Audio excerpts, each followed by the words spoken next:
got so much motherfucking design on right now. Break it down, bring it back, make it clap. I got 3 old thoughts, new block, where that thing, bitches on my line.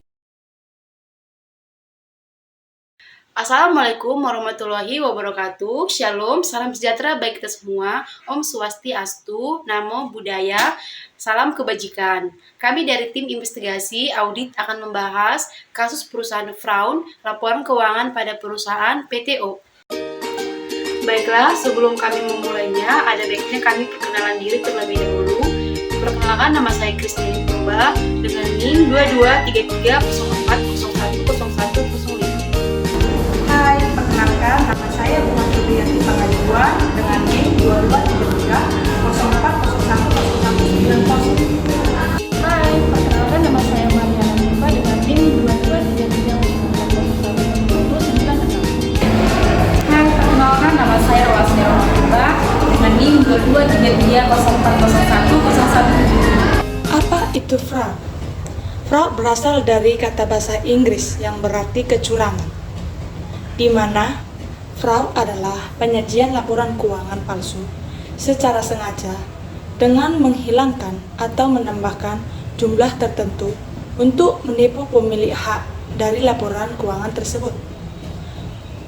Fraud atau kecurangan dilakukan oleh perorangan, kelompok, atau organisasi untuk mendapatkan uang, barang, atau jasa, atau untuk menguntungkan diri sendiri, kelompok, atau pihak lain, atau perorangan, perusahaan, atau institusi.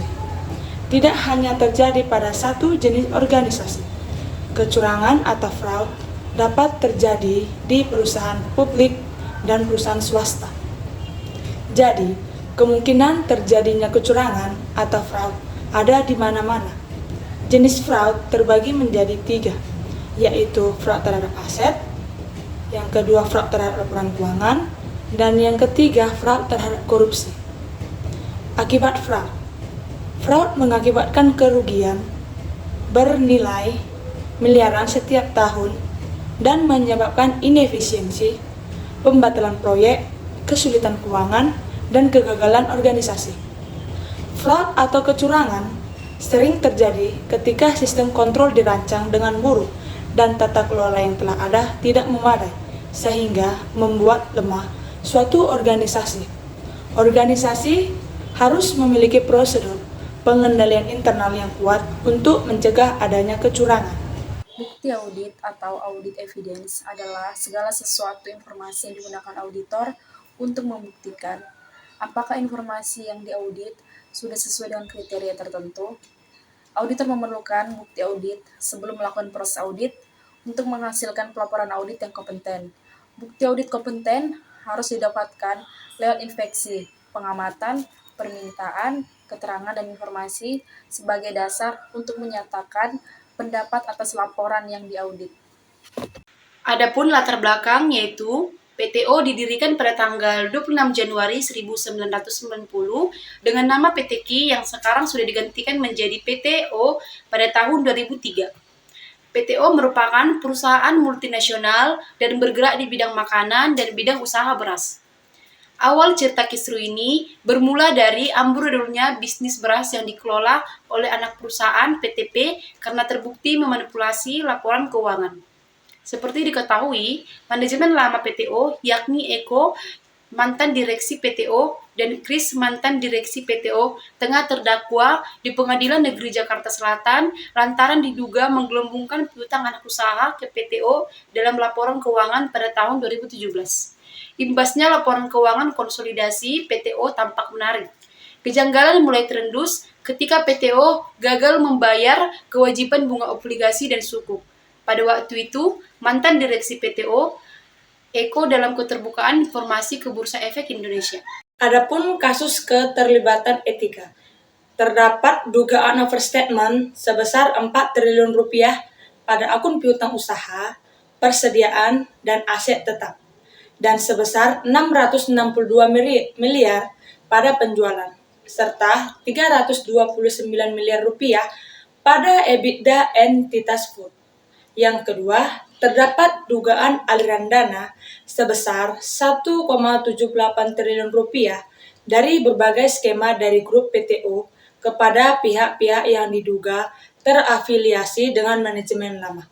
Antara lain dengan menggunakan pencairan pinjaman PTO dari berbagai bank, pencairan deposito berjangka, transfer dana di rekening bank, dan pembiayaan beban pihak terafiliasi oleh grup PTO. Yang ketiga, terkait hubungan dan transaksi dengan pihak terafiliasi, tidak ditemukan adanya pengungkapan atau disclosure secara membadai kepada para pemangku kepentingan stakeholders yang relevan. Ada 4 faktor yang mendorong terjadinya fraud atau kecurangan. Yang pertama, tekanan manajemen lama melakukan kecurangan diakibatkan karena tekanan dari kondisi keuangan perseorangan yang terus memburuk sehingga tidak melakukan pembayaran bunga atas obligasi yang telah diterbitkan oleh perseorangan. Yang kedua, adanya peluang atau opportunity, adanya hubungan yang sudah lama antara PTO dengan Bima, Suryanto, Melati, dan rekan, di mana KAP tersebut sudah mengaudit laporan keuangan PTO setidaknya sejak laporan keuangan 2004. Yang ketiga, rasionalisasi. Faktor ini terjadi ketika seorang melakukan rasionalisasi atau mencari pembenaran atas terjadinya kecurangan. Yang keempat, pengungkapan. Suatu kecurangan yang terjadi belum tentu dapat menjamin untuk tidak akan terulang kembali kecurangan tersebut, baik itu dilakukan oleh pelaku yang sama maupun oleh pelaku yang lainnya. Penyelesaian kasus. Bursa Efek Indonesia memutuskan untuk melakukan perpanjangan penghentian sementara perdagangan PTO. Sanksi yang ditetapkan oleh Majelis Hakim Pengadilan Negeri Jakarta Selatan memvonis 2 mantan direksi PTO diberikan hukuman penjara masing-masing selama 4 tahun dan didenda masing-masing Rp 2 miliar, subsidiar 3 bulan penjara. Dampak dari keberlanjutan kasus. Tersangka pernah disuspend di BEI tahun 2018, tersangka juga pernah mengajukan banding dan disetujui, dan tersangka juga sudah divonis penjara dan sudah didenda. Opini audit.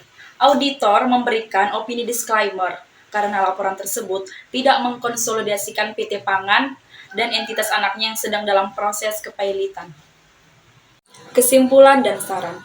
Berdasarkan analisis kasus pada PTO, ditemukan bahwa perusahaan telah melanggar Senan-Hingga Sene kedua, yaitu mengakui adanya pendapatan fiktif sebagai pendapatan.